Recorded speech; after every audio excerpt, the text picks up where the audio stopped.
On this week's episode of Back at the Grid, we are going to talk about the Singapore Grand Prix and shenanigans?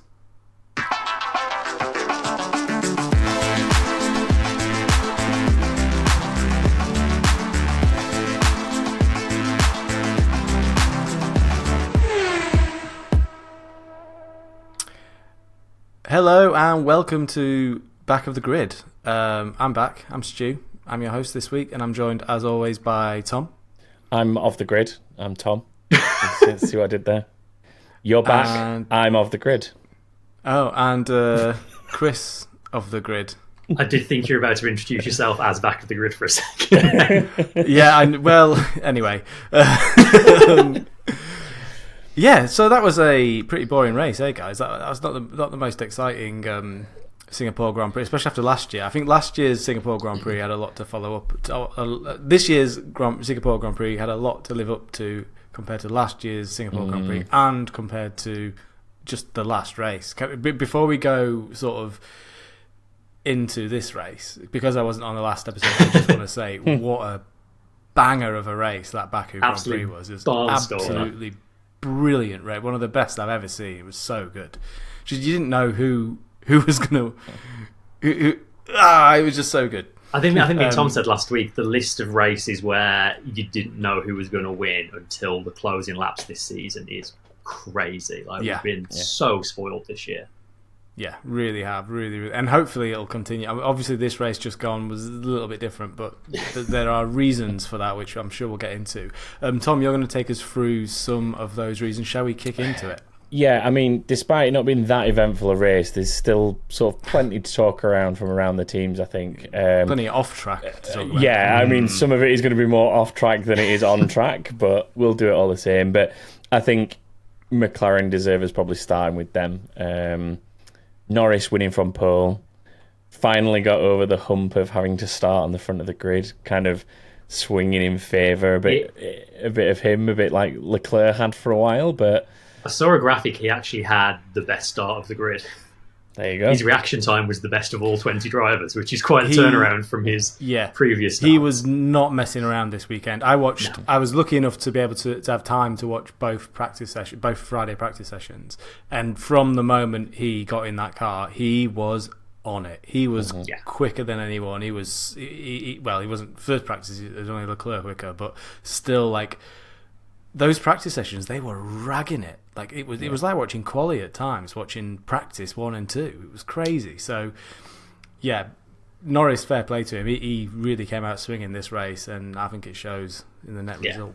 Yeah, I mean, 20 seconds ahead of Verstappen in second, and then, if I remember rightly, it was another 20 seconds back to Piastri, his teammate. So you're talking 40 seconds separating the top three, and it feels like it's been a long time since that's happened. I mean, yes, we've had races this season where Max has kind of disappeared off, but for it to then be quite a big gap to then the third place car, it felt like a long time, in my opinion, since we've seen a driver cross the line, commentary start talking about that, and then you literally have to go back to the guy in second who's still 2 or 3 turns away from the end. It's we'll now go to Max Verstappen for the last 10 seconds of history. It's what? It was Zandvoort, wasn't it? It happened in Zandvoort. It was an equally dominant performance in Zandvoort, I think. Yeah. Which are both downforce levels wise, actually, these two are similar sort of level of downforce as well. Which is funny after the fundamental difference in the style of track. After all the talk last week being around McLaren's mini DRS rear wing, which has now the FIA have told them they've got to take it off, and they just turn up to a track with completely different downforce characteristics, not running that wing, and dominate it. It's a real I think it's Andrea Stella said something to the effect of, they can look at that rear wing and complain all they want. They want to waste the time looking at that and ignore the bits of our car that are actually making us faster. They can do as much as they want, which is It's the old Adrian Newey paradox, isn't it? People start almost chasing ghosts. They see something that they think is this crazy idea that someone like Newey came up with at Red Bull, for example, and you end up chasing ghosts because that's not actually, or it's not the core component of it. Yes, it's an element. It'll always be an element. It wouldn't be there doing what it's doing if there wasn't a purpose to it. But like it's almost like a red herring. It's like it's such a minimal part of what is a much bigger package. Yeah, usually it looks a lot because it's very visual and it's a moving part. And to be fair, I think it is. I think they really are bending the rules with it as well. Clever. To put my sort of, right? But I think it's one component. All Formula One cars, it's the age-old expression. There is no silver bullet, and it certainly isn't a silver bullet. There's lots and lots of components to these cars. The front wing, actually, on the McLaren is the one that's making much more difference by flexing, I think. But that's but there's less complaining about that because other teams are they're also all flexing their front wings. Yeah. So just back to Norris briefly. I think the only kind of smudges on this, if you'd even want to call them that, are two very close calls with the wall. One almost very similar to the mistake we saw Russell make last year. Same spot, and I think pretty much the same kind of contact, wasn't it? I've not really looked at them both side by side, but it was basically the same kind of contact. So a millimetre more contact on that, and he's in trouble. Yeah, definitely. On the other side of the garage, Piastri ended up with a decent result, finished on the podium in third. Didn't end up with the best qualifying the day before, as he only started fifth, but a strong performance from him, like what we've been seeing in recent weeks. Got a couple of places back. It's his fifth podium in the last 5 races, so he's been on the podium for all of them, and he still remains the highest scoring driver over the last 9 races, so stretching that out as well. It's just a shame qualifying. Just like he should have been on the front row really with that car. Yeah, he should have been. I think it's obviously it's good. It is unfortunate for the World Championship because I think Norris, if Norris wins everyone, I've done my calculation again, and if Norris wins every race, including sprint races, and gets every fastest lap, and Verstappen comes second in every race without the fastest laps, Norris will now be 1 point behind. So Verstappen would win the championship by just the 1 point, which would be fascinating to see. To be fair, it would be amazing. But there's still there's still got 6 races to go, so plenty of time for Norris to get more than 7 points. Well, get more than 8 points on Verstappen in a race. So there's loads of time yet. But it's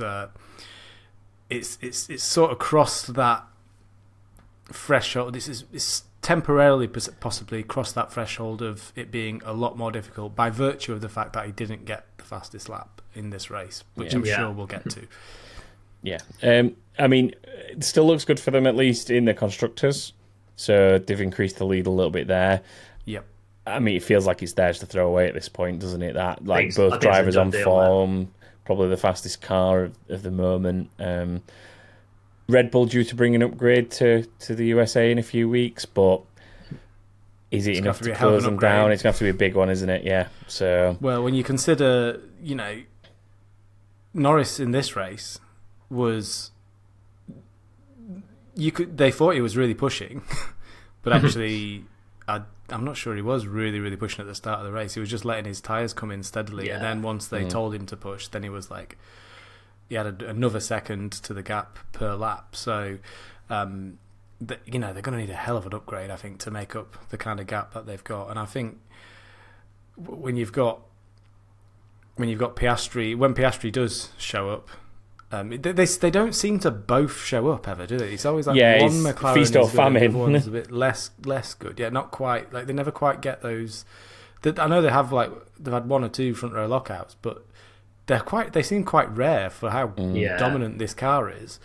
So it's going to be interesting to see how that plays out across the season. They do. If Norris is going to win a championship, obviously they're going to need better results from Piastri. They can't keep having we need Piastri, or they need Piastri to be finishing ahead of Verstappen for at least a couple of races, just to address that. Yeah, I read something earlier today actually, like on that. I can't remember the specifics of it, but it was talking about how often, when Norris has finished ahead of Verstappen, Piastri has been there in between them, and if it's happened at all, it's once or twice all season. Like for all of this talk of is he going to be there helping Norris, like he's never quite there. And I know it's fun to talk about how close his title is and go down to the wire. Honestly, given how much we expected Red Bull to struggle this race, I think this second place at this track is probably the most valuable result Max is going to have for the rest of the year now. It is, but I don't think it'll be enough. Do you not? No, I don't. I think he needs some, and he needs some wins, and I don't see necessarily where those wins are coming. I have the complete opposite feeling on it. I think end of the season we will look back on this race as when Max won the championship. Obviously not mathematically. I feel like that second place from him was like, I think that has stopped Lando's biggest chance of taking a big chunk of points out of him. Save for, a crash or retirement or something, which is and that could also happen to Norris, throughout the rest of the season. He came bloody close this race. Yeah, well, that's it. And I think, as well, another thing that's going to put... I am going to go into the... Sorry to, interrupt the flow a little bit, maybe, but I think we do need to talk about the fastest lap thing here, because if Norris... The way they're going to have to mitigate this fastest lap scenario... They need currently they need every single fastest lap they can get and to be winning the races, right? So if they find themselves, more than a pit stop up the road at the end of the race, they're now going to have no choice but to pit and go for that fastest lap to stop anyone else snatching it. Because if drivers other than Verstappen are going to be helping Verstappen get fastest lap points off of Norris, then McLaren need to make sure that they absolutely maximise and get all those fastest laps, right? Surely. Yeah. So that's adding risk to their situation, which means, pit stops can go wrong, fastest lap runs can go horribly wrong, and right at the end of the races. So it's like that they're really piling the pressure on, I think, that the pressure is really on Norris at this stage in the season to get all those fastest laps, and I think it has the potential to lead to huge mistakes. Oh yeah, definitely. Yeah, I mean, I think there's an element of that, but also it could, and I think maybe with the speed that he had this weekend might show this, but it could also just unleash that kind of focused fighting demon. Spirit. Yeah, I think there was something that he said to Ted Kravitz that got brought up over the weekend, where Ted had sort of said to him something about the last win. I think he said something like this to him, and it was along the lines of, I can't just focus on single wins now. I've got bigger things on my mind. I'm focused elsewhere. And I think it might have been after. To be fair, it might have been after this win. I just heard them discussing it post race, but I think that just shows a complete mindset switch at this point, where it's it's great, I've won a race, but there is something much bigger at play here. I've got to keep doing that. That was before the race weekend, I think. Was it? Well, I read something similar on the Formula One website about of him saying similar things. So maybe he's said something to Ted after Singapore, so you might have seen it there. But he's also said that before that point.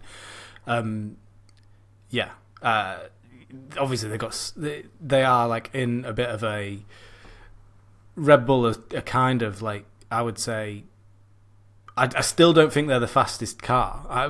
They're definitely not. They're clearly not the fastest car, and I still don't think they're not necessarily even the second fastest car. I think the way Ferrari's qualifying went kind of clouds the quality of it, muddies the waters a little bit in this race. I think if Leclerc qualified well, because he was on it all weekend as well up until qualifying, and then there are a few silly mistakes that occurred in terms of tyre warm up with Ferrari that have cost them a decent position in quali, and I think Leclerc would have had the potential to have been fighting, if not for second place, then for the win. I think he was clearly he was in a much faster car than what Verstappen had. It's just Ferrari absolutely cocked it up in qualifying. Yeah, I think Baku and Singapore, Ferrari had the second fastest car and just didn't do the job with it. I think Ferrari are probably Lando Norris's best friend for the rest of this season if they can get their act together and start picking up some second places. Yeah. And and Mercedes as well. We'll talk about Mercedes now, Tom, if you're ready. Yeah, well, I was going to sort of dip into Mercedes just because of what you'd said about people kind of being a disruption for Max and it being working in Lando's favour. Well, realistically, Hamilton and Mercedes had the chance of being the biggest cause of that, starting third on the grid, but ended up with like this alternate tyre strategy to most Weird of the front strategy. runners. Like, and from hearing the teams afterwards, Mercedes were saying that the entire plan was to try and use the soft early to essentially jump Verstappen as quickly as possible for track position, and then hold out on the alternate strategy after gaining the initial track position. Like, So not weird. aiming to necessarily fight Norris, but aiming to at least just leapfrog Max and then maybe try and pull away from him with Norris, I assume was the plan, but it just never worked. And They think basically had a strategy that hinged on the first Come on. 5 seconds of the race. Yeah. Like, basically, the second he didn't get ahead, that was it. His race was ruined. Yeah. Like, it feels like a midfielder or backmarker strategy. Like, let's roll the dice and soft and see what happens. Like, such a weird thing to do when you're starting third. Yeah, you can kind of like understand a little bit because they had such a shocker through practice, and they somehow pulled it out of the bag in qualifying. Goodness knows how. But I said it on another chat. I said I reckon some of these cars that qualified so high up when we were expecting them to qualify so badly might munch through their tyres quite quickly during the race. But actually, to be fair, that didn't necessarily turn out to be the case. It was just, well, maybe he got through his softs quite quick, but I think It was Mercedes the wrong were also flattered by Perez, Piastri, and the Ferraris all underperforming in qualifying as well. Yeah. So in reality, they probably should have been like sixth, seventh, eighth, around there. maybe, yeah. And I think but the thing with Mercedes is, and just talking about the remainder of the season now, you just never know quite what Mercedes is going to show up. You don't know if it's going to be the one that's challenging for pole positions like it was this weekend on Saturday, and then the next day on Sunday it's just not a great car. It's not much use to anyone. So yeah, they're in a really weird position. I think that's what's making the remainder of the season so unpredictable and so fraught for Max, because Max never, because of all this, because of the Red Bull's in a similar situation at the moment. You don't know quite what Red Bull you're getting every weekend, again from session to session, and there will be more occasions where the Red Bull is behind both the Mercedes and the Ferrari, and it looks like the McLarens are going to be pretty solid at the front for the rest of the season. So I still think it is, for that reason, I think that's kind of why I disagree with you, Chris. I think it's going to be a tough run for Verstappen for the rest of the season. It is a weird situation where he's not really fighting his title contender for the title. He's fighting everybody else behind them to get those second and third places he needs to hold on to the title. I don't think you're going to see much Verstappen and Norris actually battling on track, which is a weird title fight to have. But Yeah. definitely. And not to mention, sprint. There's three sprint races as well, so there's potential there for him to finish much lower than maybe he might. And for every position you're back from your teammate, that's a point that you're losing. So, a position back from your rival, that's 1 point that you'll be losing. So you could have a situation where he has a bad SQ sprint qualifying session, and he's not got so many laps to make up the deficit in that situation, and therefore he might finish a few laps back for if Norris starts it on pole, or if you've got Piastri and Norris up at the front and Piastri's sort of giving the giving leads to Norris, then again there's all this dynamic potential for points to be gained and lost all the way through the season, which is basically a description of a Formula One championship, I suppose. But what are the sprints exciting. that are left this year? Is it COTA, Qatar, Circuit of the Americas, Qatar, and Brazil? Sao Paulo, yeah. Or I would say pretty McLaren tracks. So Yeah. I mean, to be fair, at this moment in time, every track seems to look like a McLaren track.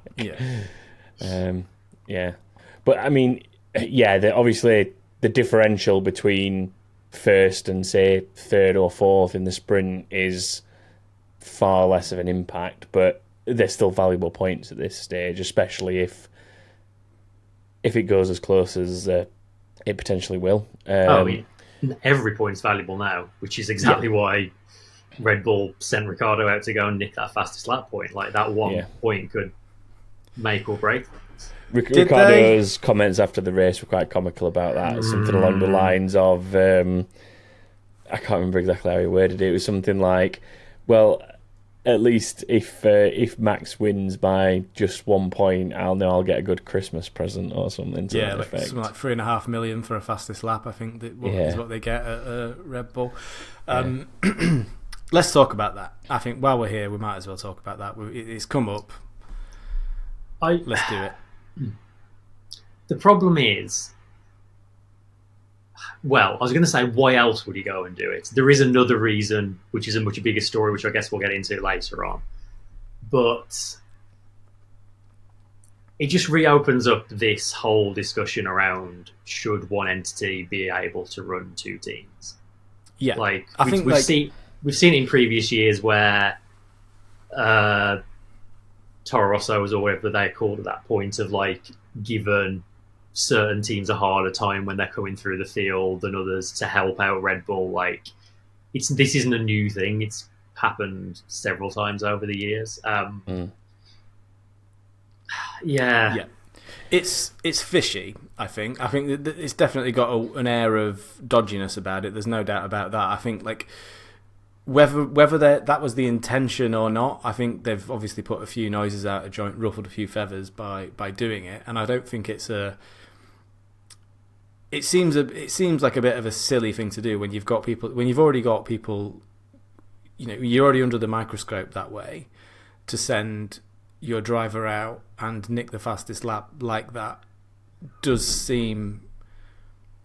It's going to raise alarm bells for teams, isn't it? If they're looking at it, whether or not they meant it, I'm not sure with the benefit of hindsight, I think if the rumours are to be believed about Ricciardo getting the boot, then maybe it was just a nice little send off they were trying to do to him, and the added benefit of helping the A team.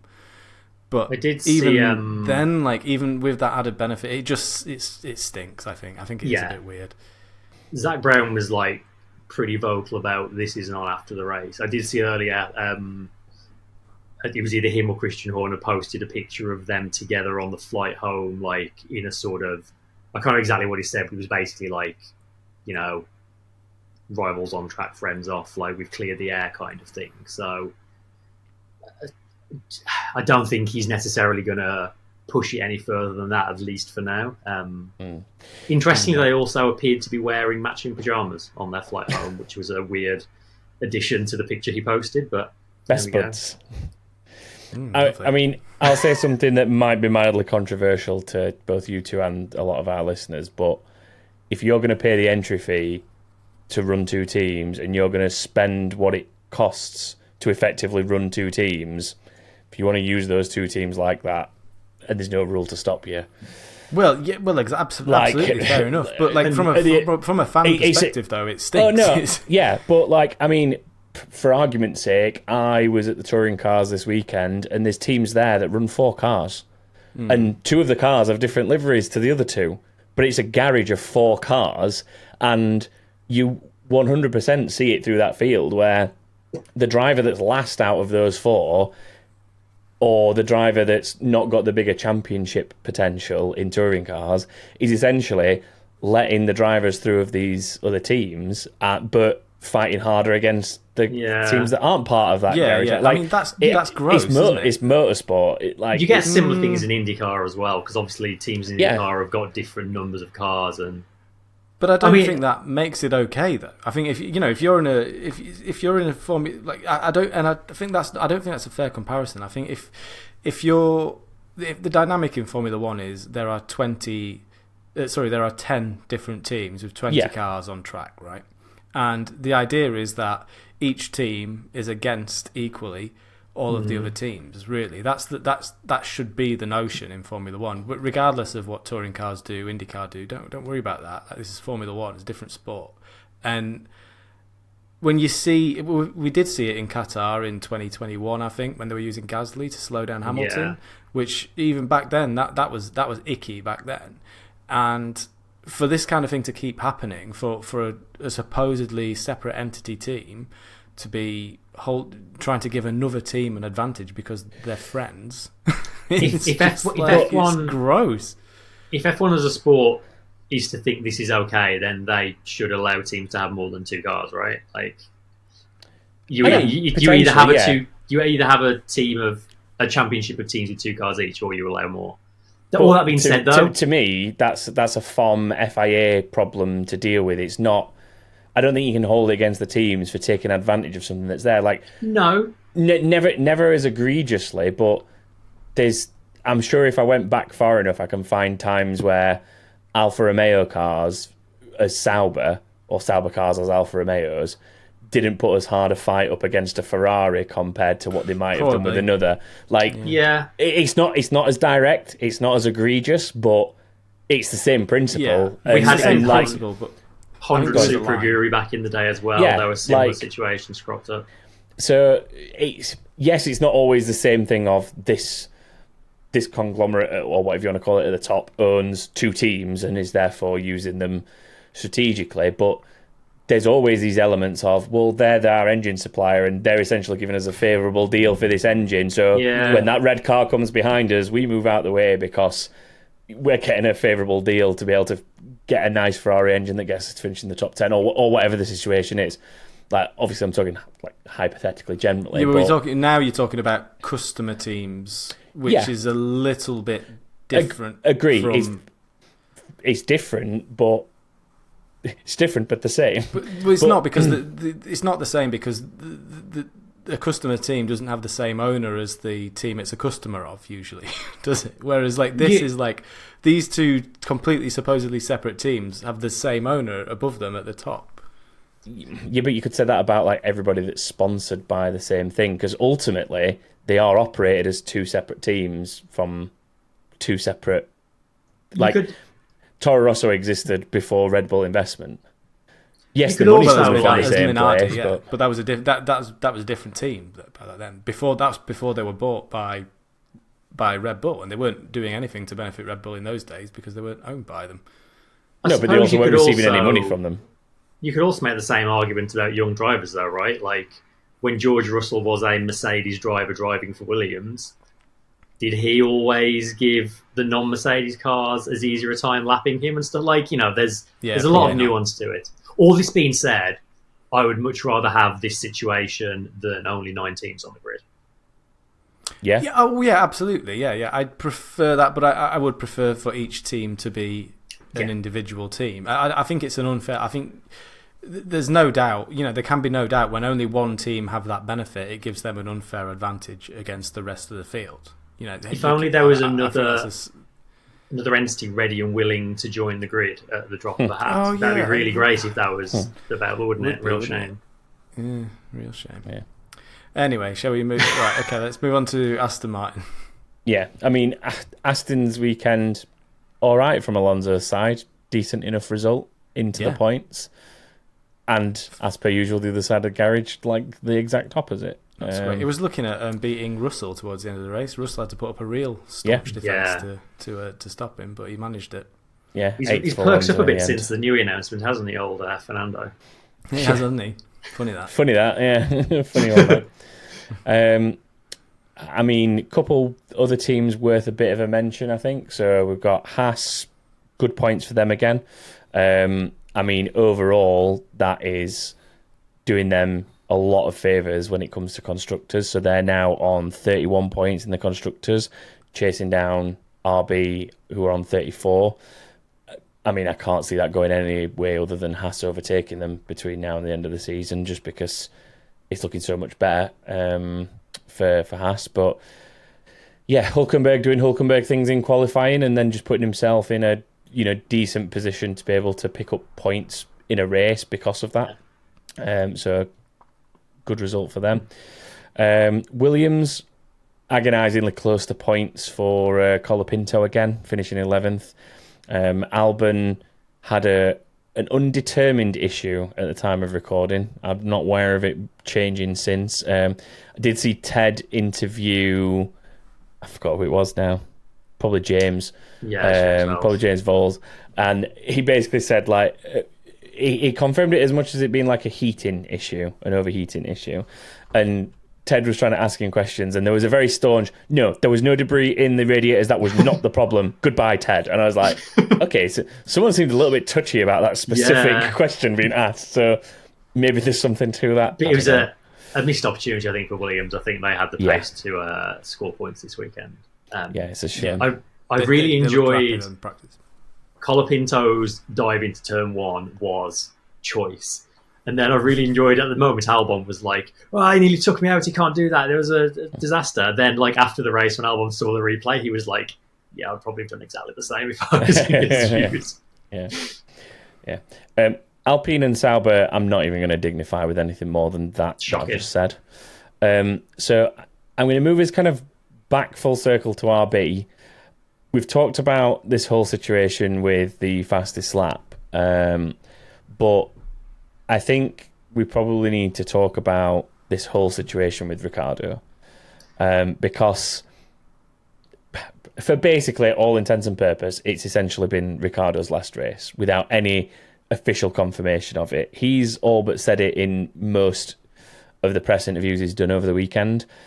There's been countless situations of people from within F1 and the broadcast teams like Sky Sports, etc., like interviewing him away like it's his last race, making like little sort of tribute posts to the guy and so on and so forth. It just feels really unfair and undignified to, although do you expect anything less of this like group of teams, but that's another story. But it just feels like a very unfair way to bin someone essentially off. End this guy's career, or at least with them. Like, I mean, whether Ricciardo chooses to retire or whether he goes and fights for what remaining seats there is another matter. But yeah, we've still not had anything official at this point in recording, have we? But there's definitely been yet more stuff over the last few hours that indicates that it will become official in due course. Yeah, like they're still towing we're gonna look at it over the mini break line, but like I mean, it's literally autumn. This is another strange thing. Like, why the hell is there such a massive break? Yeah, it's between bizarre. races? Anyway, that's by the by. But yeah, you watch a guy like, he drove his cool down lap really slowly. He clearly like took a moment before he got out of the cockpit for the last time. Like, you watch the interviews, like the interview he did with Lawrence Bretto on F1 TV, he was like literally welling up. Like, Sky, he had to stand there while Sky did like a little here's your highlights reel from your career, but also it's not official. Like, the whole thing was so awkward, and just I don't get why they've done it this way. And it's just like, for me, it just feels like a massive lack of respect for him, like for everything the guy has done, A, for Red Bull, like he's won them races, and B, for the sport as a whole. To have him go out in this just really weird, awkward way is just, he deserves better. Like, for everything he's given to the sport, he deserves way better than that. Yeah, I think to me it just essentially smacks of, it's been made official to him by the team. He's been told it can't be officially out in the media until a certain point for whatever reason, because of the way that they're handling it. But because he's that close to everyone around that paddock, he has told those people, and essentially, like, well, people find out, don't they? They all know, but I wouldn't surprise me if he's spoken to them. Like, you only have to look at how close he is with people like Natalie Pinkham and people like that, from around the media of Formula One, to know that he will have probably spoken to him on a personal level. And I think that they've probably done the best that they all can collectively to give him some sort of send-off without officially saying, it's been a nice career, mate. Sorry you're leaving. Because their hands are sort of somewhat tied, because they'll probably get, like, what's the term? Is it embargoed or whatever? Yeah, that's the if they usual like term. If they put it out there before an official media release, like, they're probably under an embargo for it. So they're essentially arbitrary doing embargo and imposed by the management of the team. But like, exactly, the whole thing. I mean, the whole thing stinks, doesn't it? Again, it's another stinky occurrence around that team. I think. I mean, I want to know why they're so desperate to get Lawson in so quick. What difference is it going to make? Like the car is garbage. So the thing that this revolves around is the fact that there's a clause within Lawson's Red Bull contract that is. I don't think I've ever seen anything official, but the thing circulated was that along the lines of if by a certain date he's not been offered an F1 seat with either of the two teams, he's essentially free to go look for a seat in anything else, anywhere else. Yeah. Now, do you reckon they're going to put him in the Red Bull next season and get rid of him? I think that's why they want him in now, to give him 7 races left, and use those to judge whether they think he's ready for a step up straight away. Yeah, that would be the only logic that I could see for it. Yeah. But then, if they've decided already that they're not, I guess like in the ruthless world of Formula One, right? If you're a Formula One team manager and you've got options, if you've got the conundrum that that Red Bull and RB have got, then let's look at the root cause of this. The root cause of this is Sergio Perez being absolutely abysmal in that Red Bull all season, right? So. There must be some. They're going to be scared to death to get Perez. If they get rid of Perez before the Mexican Grand Prix, that team will get set on fire in Mexico. Yeah, there's zero chance of doing that. Yeah. They won't be racing. Something will happen to them. So that's why they haven't got rid of Perez. Perez is too high value for them as a team member in that country for them to not have him. I think people will stop buying Red Bull in Mexico. I was about to say, I saw someone else on a YouTuber podcast, I can't remember who it was, describe it as Perez sells more cans of Red Bull than anyone else in their driver stable. Like, that is a huge part of why he's still there. Right. So that's sort of the root cause.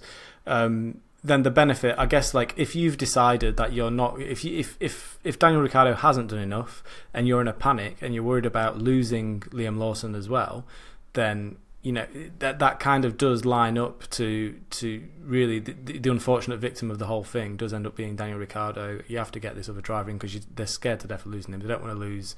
Lawson looks good, right? You don't want to lose that driver. Yeah. Especially when you've got Max Verstappen making noises about buggering off. So. You need your your next big hope. You need them in a Formula One car doing the business. And unfortunately for Daniel Ricciardo, he's found himself through not necessarily entirely his own fault at the bottom of that pile. And the person at the bottom of the pile has to get shunted out and get your hope in there. Sorry, Chris, but I was just going to say, like, I don't think I necessarily have a problem with. Well, I don't have a problem with RB basically turning around and saying we're going in a different direction for the rest of the season. That bit, I wouldn't have been surprised if it had happened sooner, to be brutally honest with you. What I don't like and what I have a gripe with is how this guy who's been around the sport well over 10 years, like I can't remember when he started, but like 12, 13 years, something like that. I think it is. Yeah, so like he's been around over a decade. He's a multiple race winner. He's raced at so many teams on that grid over the years, and to be essentially just kind of almost discreetly swept out because they don't want to announce it when it's a bit of a cowardly way of doing it, isn't it? Yeah, it's just hiding from like bad press and difficult interviews, I think, isn't it?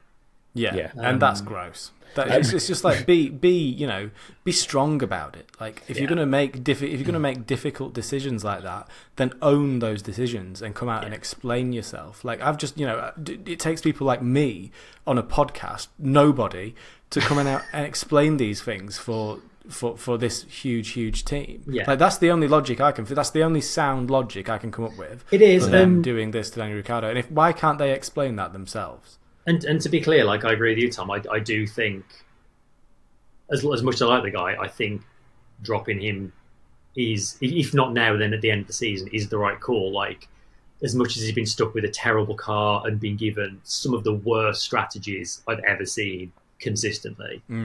I don't think he's done enough this season to warrant a seat. I do think Lawson's probably going to do a better job than him.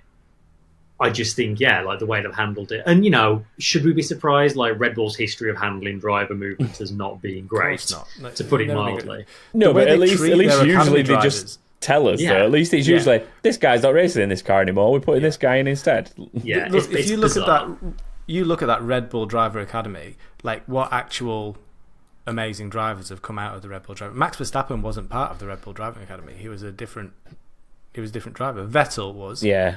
Vettel was. So that's one. But that's really the only absolutely, world championship winning driver, multiple world championship winning driver that has come through the Red Bull Academy. And who's to blame for that? Helmut Marko's to blame for it. I mean, the Red Bull Driver Academy isn't all that. When you look at the results that their drivers have had, people have come from other places. There's a lot of volume. Verstappen, Sergio Perez, plenty of volume, not much in the way of results. The thing is, like, there's drivers that have definitely done well in other stuff. Like, you've got Buemi, you've got Hartley, you've got Verne.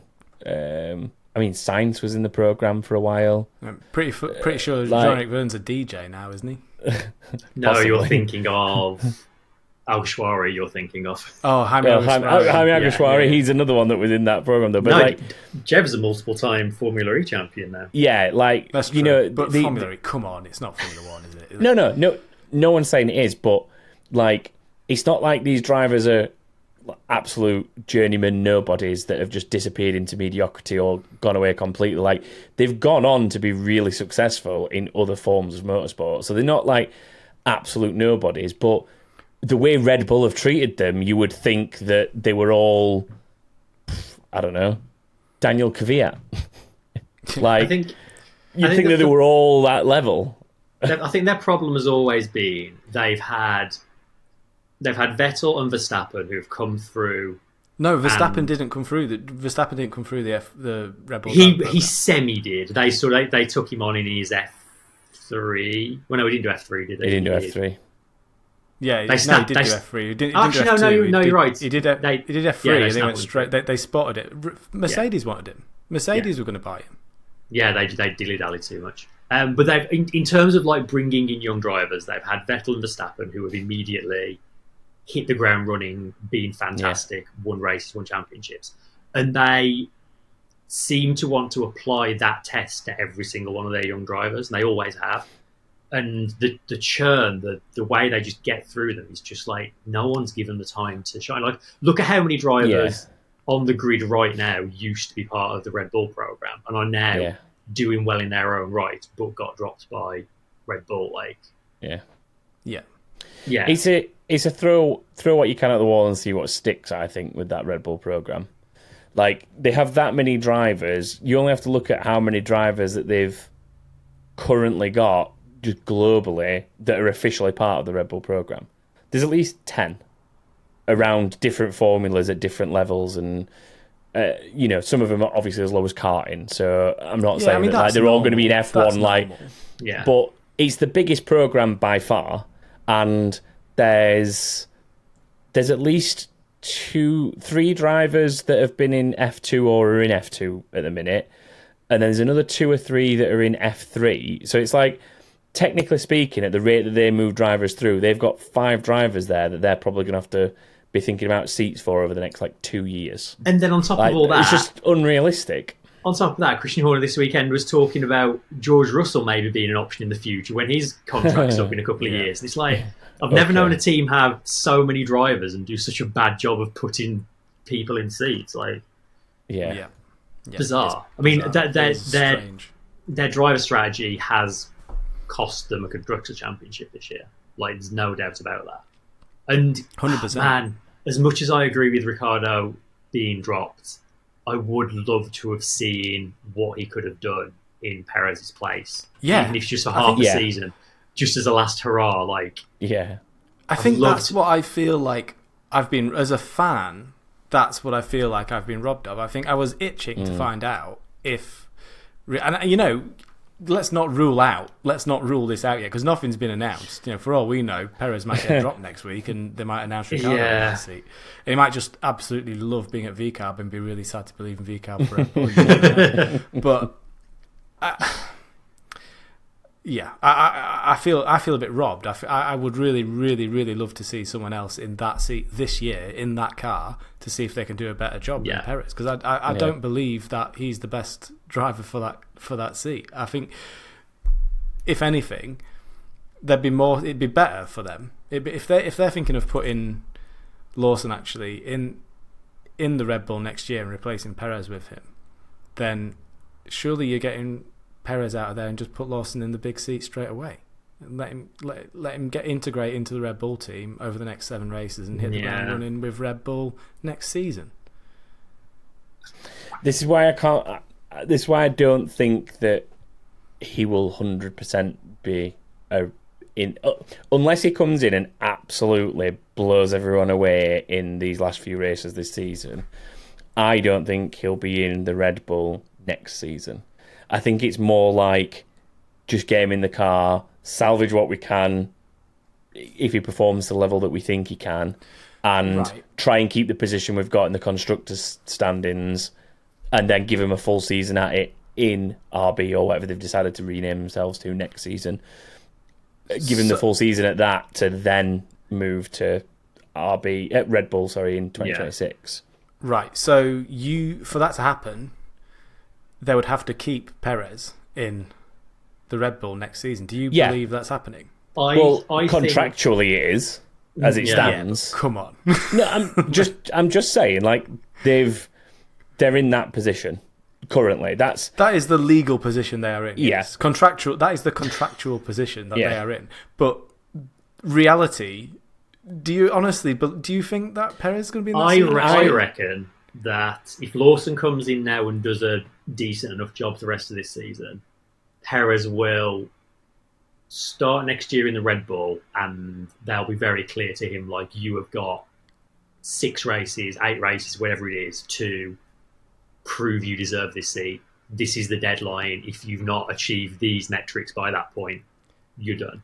You're gone. Yeah, I mean, that has to be the absolute maximum they can give Perez. I think. I mean, they're kicking the can down the road, man. Like they need to get a shot at this guy and get someone good in there. So they've lost like we were saying, they've lost the World Constructors Championship. I mean, Baku and Singapore were supposed to be like, these are 2 of Perez's best tracks. He's going to come back and show us what he can do.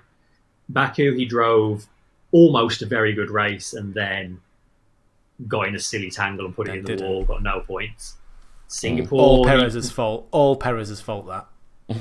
We disagreed with you last week, but let's not get into that. And then Singapore, what's he done? He went out, in Q2, and he just about scraped points in 10th. This was supposed to be him showing what he can do. But they're kicking Ricciardo out. I don't think Ricciardo's done much more though. Well, I suppose not. But two of their 4 drivers haven't been doing the business, And here's where the conspiracy theory all falls apart, because actually RB are operating as a completely independent team, and they've just made this bat-mad crazy decision to get rid of Ricciardo, and Red Bull are now pulling their hair out because they're like, no, we wanted him to replace Perez next season. Imagine. Oh, my head just exploded. Okay, we need to move on to the next thing. I'm gonna be on team promote Tsunoda. That's where I'm gonna stake my. I know, poor Tsunoda's just in the background, just like not showing. Yeah. Hi, I'm here. Right. Seems like we've spent this 50 minutes or whatever it's been talking about RB. We'll do some other stuff. Right, driver of the day. I mean, at the moment we have 3 candidates written down. So we've got Norris, obviously, for just pulling away and dominating, being solid all weekend. You've got Verstappen for actually getting what he did out of the Red Bull despite knowing where it is in performance. And we've got Leclerc for his drive. Now, if I was going to rule anyone out of that list, I'd probably rule Leclerc out of it personally, and to put it down to 2, but it's the old thing we've discussed before of do you reward a driver for having a good drive that undoes his mistake in qualifying, which is ultimately what Leclerc was doing. So yeah. I mean, it's Max, wasn't it? Yeah, I think it's Max for me. I think Max absolutely, as his name suggests, maximised that race. He got everything out of that. That was a hugely important second place for him. I didn't see any mistakes from Max Verstappen. I'm sure there No. were one or two because it's a very difficult race. Like, I don't think there's a single driver on the grid who wouldn't have made a mistake throughout a grueling Singapore Grand Prix in that humidity. But I am really torn between Norris and Verstappen because Norris, despite his like minor mistakes, was lucky enough not to spin it. And no, I'm going to go Verstappen. I think Verstappen is. I think the two sort of errors that Norris made could have been absolutely race ending. The first one where the lock up into whichever the right hander, whichever turn it is, there's so many of them at Singapore, where he literally, I don't think he quite touched the barrier, but his front wing was like a millimetre off the barrier as he was turning. He lost like 4 seconds of his time. And then the second one, obviously catching the right rear, where Russell did the same thing towards the end of the race last year. Those are big enough blots on the copybook to demote him from being driver of the day. So I'm going to go Verstappen. Did you see in the cool down room when they saw the replay of that? No, I didn't watch it live. I had to watch the. It was so funny. Is this when Oscar said, in the most clean language possible, what was going through your head at that moment? Is it that question? Yeah, but like, and he still swore because it was such a like an incident that seemed to go on for a long time as he tried to get it stopped and get it turned in. And as it was happening, Verstappen and Piastri were just both like, ugh. That's good. Yeah, it was quality. Right, move of the day.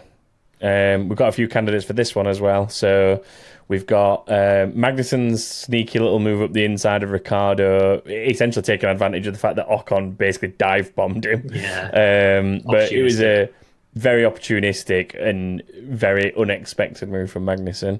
You've got Colapinto's start, which was an awesome start, to be fair. Like, just it felt like he was going to F1 game dive bomb everyone into turn one, but he actually held it all together better than most people on the grid, to be fair. Played the apex. Yeah.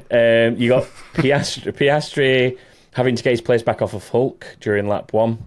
And then you've also got Piastri trying to get around the outside of both Mercedes at different phases. Where he was, was that on the left-hander going onto the bridge? I'm trying to remember exactly where it was. Yeah, it's turn. Oh, I can't remember. Turn 5 or 6, I think it is. It's something a like ridiculous track. So quite a few candidates for a race that was generally fairly boring. To be fair, we've probably just listed all the action there. That is all the action pretty much from the race. So I'm going to go. I'm torn between Colapinto's start and Piastri around the outside of both Mercedes. Yeah, I think I'm Piastri on both Mercedes because it has greater consequence. I think the Colapinto start, it was good, but it amounted to nothing in the end. In the moment, he gained like 4 or 5 places, though. That's pretty. Spicy. Yeah. It was exciting, but it's like turn one's always a bit hectic anyway, isn't it? You don't need that much. You didn't need Colapinto diving down the inside of people to add excitement to turn one in Singapore, did you? Whereas Piastri, there were some serious moves that he had to make stick for his race. So the Russell one much more higher pressure, and much more difficult. So I'd go for that. Yeah, I can go with that. I think Stu's convinced me, actually.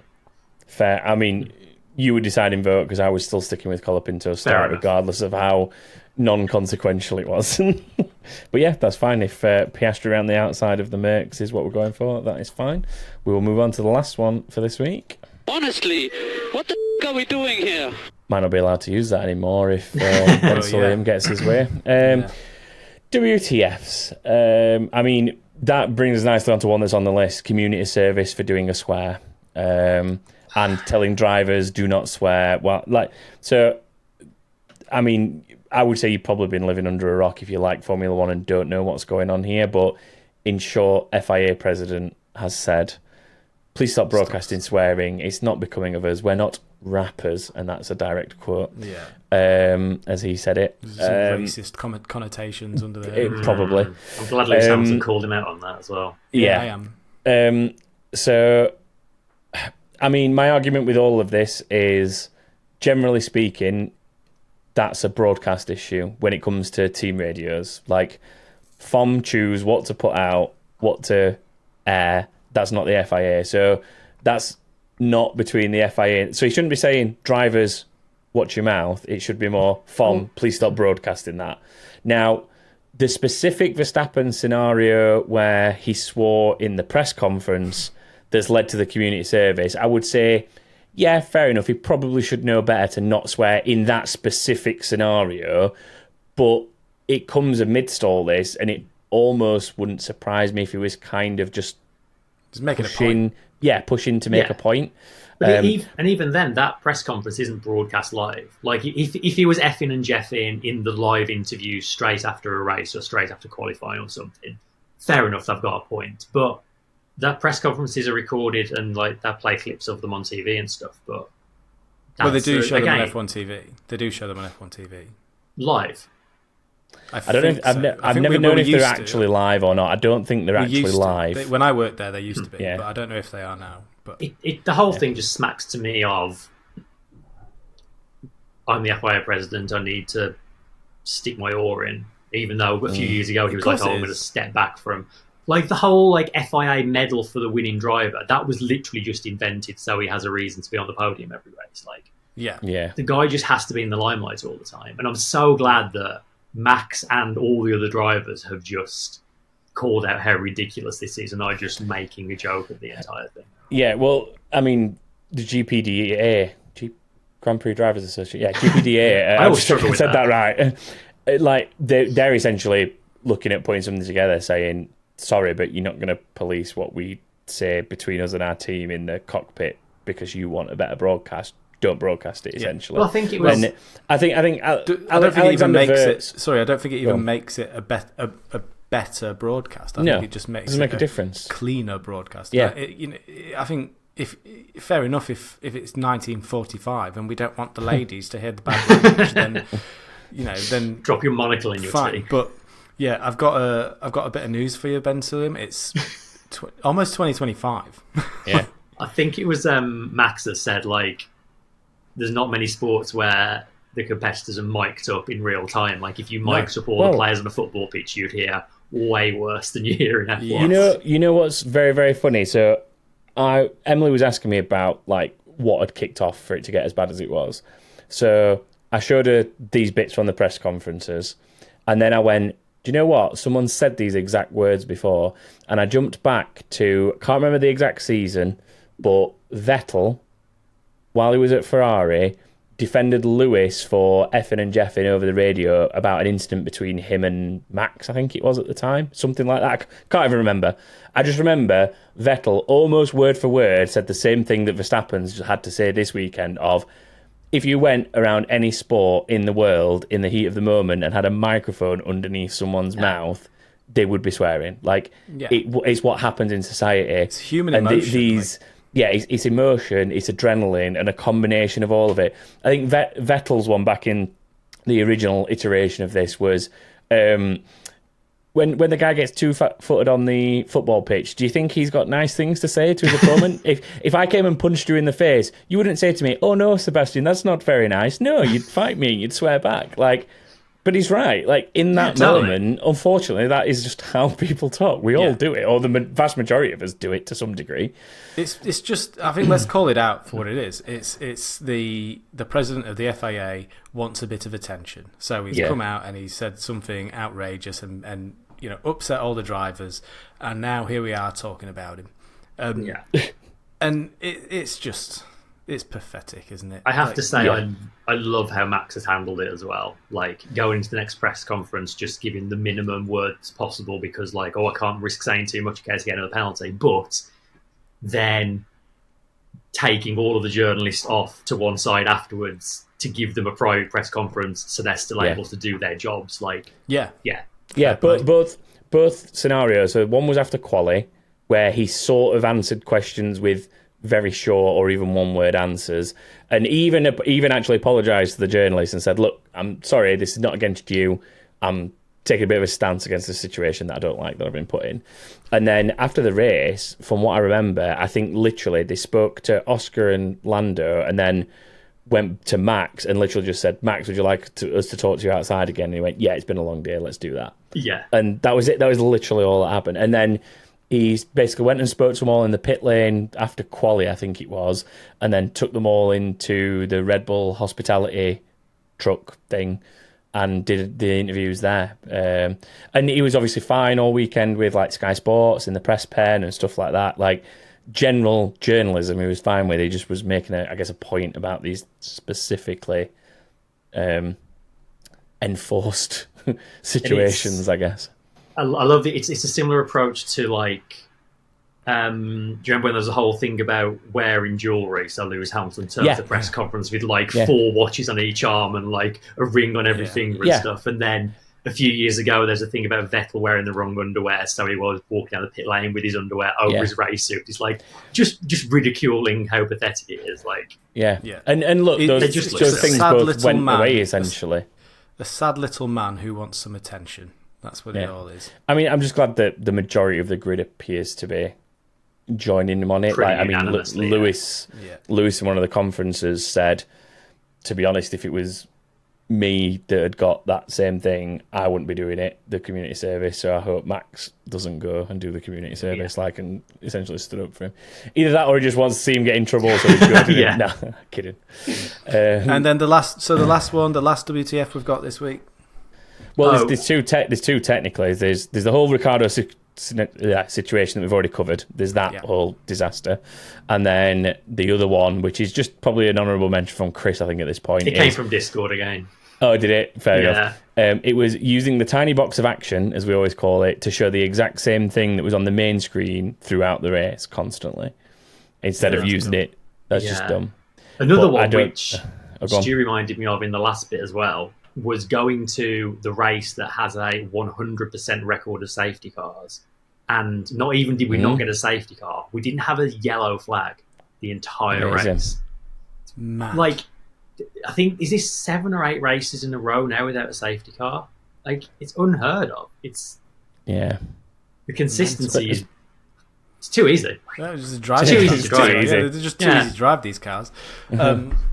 I think that obviously the one that's going to get it is clearly going to be the swearing. Absolutely. We don't like swear words in sport anymore, apparently, so we're going to have to do that. The thing is, as well, it just came out of nowhere. Like, no one... Has his grandma been watching Formula 1 and said, I don't like all this bad language they're using? Like, what the hell? Like, there was no preamble. No, none. It was just like, we're not having swearing anymore, by the way. Bye. Mental. Absolutely mental. Right, predictions. Yeah, let's run us through predictions. So, Chris, you didn't do too bad last week. You got double points. You got Norris as a winner and Alonso in 8th. Weirdly, I got half a point from Magnussen because nobody had Albon down as the first DNF. So, half points to anyone who went with Magnussen there. We had a number of people get 4 points this weekend. A lot of people, about 8, 9, 10 even. Literally every single one of those failed on first DNF. They all had the wrong first. Everything else they got first DNF was what everyone that got 4 points got wrong. In terms of the standings, though, that leaves Gordon Barham at the top, still on 33 points, and then Steen Nielsen is back in the mix with Samuel Hueg. Oh, I said this wrong last time. Hugego? Yeah, sure. I'm sticking with it. Texters, tweeters, message me if I'm saying it wrong and just give me a pronunciation. Send me a voice message. Yeah, send me a voice your note. name. Say your name so I can say it properly. But yeah, you two both have 32 points, so very close at the top there. Over in F1 Fantasy, RX Racers was our top scorer this week with 292 points. Ricky Bobby Racing leads overall with 4,092. And then on Grid Rival Fantasy, Ruben 92963109 scored 1,029 points, but Mighty Hawk 44 still leads the way there with 17,728. Probably just go Ruben. We do this shows that you've been on holiday for far too long, Stu. We do the numbers here. We do the numbers. Okay. If you want to get involved with any of that, whether it's Predictions League or the Fantasy Leagues, head to backofthegrid.com. If you've not joined in for predictions before, it's well worth doing, because if any of those people had managed to get first DNF as well in their mix and scored 5 out of 5, they would have won a prize. So every race weekend of the season, you're eligible for that prize if you get 5 out of 5. Details for the Fantasy Leagues are there. We will see ourselves out with a couple of bits of inbox, I think. is... keep me saying now. No, stay out. Box. Hey, man. Chris, do you want to take the first one? Yeah, first one from Corey the Zombie Killer, who says, so what about not Red Bull, RB, stupid name. What about VCARB stealing the fastest lap from McLaren? Is that going to play a factor at the end of the season, or is it not going to matter, and we just shouldn't worry about Red Bull's second team messing with the championship? The proof will be in the pudding over the coming race. The jury's out, I think. I think it's very difficult to tell at this point. I would argue that if we do get to a situation where 1 point decides the championship, then that championship loss would be on McLaren, not on Daniel Ricciardo and VCARB, because they have thrown away far too many other points for Lando by their own doing. I'd say that as well, yeah. But at the same time, I would say that if it happens every race between now and the end of the season, then that would be inappropriately meddling with the championship. I mean, if any set of teams is bold enough to attempt that, it's VCARB and RB, isn't it? Maybe that's going to be Liam Lawson's job. It's like, right, here's your car. You have one job for the rest of the season. Yeah. Fastest lap every race. Yeah. Don't care about your rest of your positions. Just fastest lap every race. The only way you're driving that Red Bull is if you get fastest lap every race. Just bring as many soft tyres as they can every race. Yeah. The other one from Keith says, is Norris and Piastri the best driver pairing on the it should be, are Norris and Piastri the best driver pairing on the grid? Or is their car making it look like they are?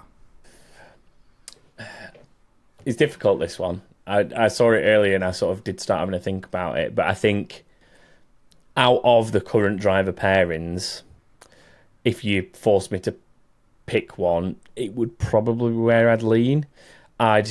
Earlier in the season, I'd have probably said Leclerc and Sainz, but Sainz appears to have just dropped off in this back half of the season and maybe lost interest now that he knows where he's going next, kind of thing. It's almost like he's just sort of feigning interest in remaining a driver at Ferrari at this point, whereas at least at the start of the season, where he clearly had something to fight for, I guess, and was putting in performances to try and win a seat somewhere, you saw what is, I guess, the true showing of Sainz, and this is more lackluster. But I think that's a close rivalry for this. Yeah, this pairing. I think it is close. I think as pairings, when you look at across the grid, across the 10 teams, and look at their driver pairs as pairs, then I would say yes. I would say these two right now are the best two on the grid. I think, as a pairing. I think I think the top three you consider would be McLaren, Ferrari, and Mercedes were probably the top three in terms of driver pairing. As a pairing. But I think the Mercedes and Ferrari drivers are not firing on all cylinders as often as the McLaren guys are right now. So and just to be clear, the reason that we don't have the pairing of Verstappen and Perez in the Red Bulls up there is because Perez is just not pulling his weight. This is an individual performance. For all the Red Bull and Verstappen fans out there, this is not anything to do with Verstappen. We're looking at this as pairings, and unfortunately, Verstappen isn't part of the best pairing in Formula 1 at the moment because his teammate has just been so rubbish all season. Because he's having to do all the work. Yeah. He's probably the best individual performer at the minute. Yeah. If you're looking at individuals, he'd be up there 100%. But no doubt. What he's doing with that car, I mean, what he's done with that car this last race is, to me, like, I did not see that coming before qualifying. No, not at all. So, yeah, he's right. I mean, both him and Hamilton, actually, what they did in quali was... It just showed. I mean, Chris, you text one of our groups, and it's why they're the best. You know, like they can pull a result out of a car that no one else can, and absolutely. I think that last race, that last qualifying session, is living proof of that. So yeah, and I think that feels like a good place to end. Why not share with us your WTFs and your drivers of the day and your moves of the day in the comments, or I'll message them to us. Let us know what you think. The good ones we'll read out. If you want to follow us on all the social medias, you can find us in the usual places. Don't forget to hit the subscribe button, of course, and we will see you next time. Goodbye. Bye. Bye, Danielle.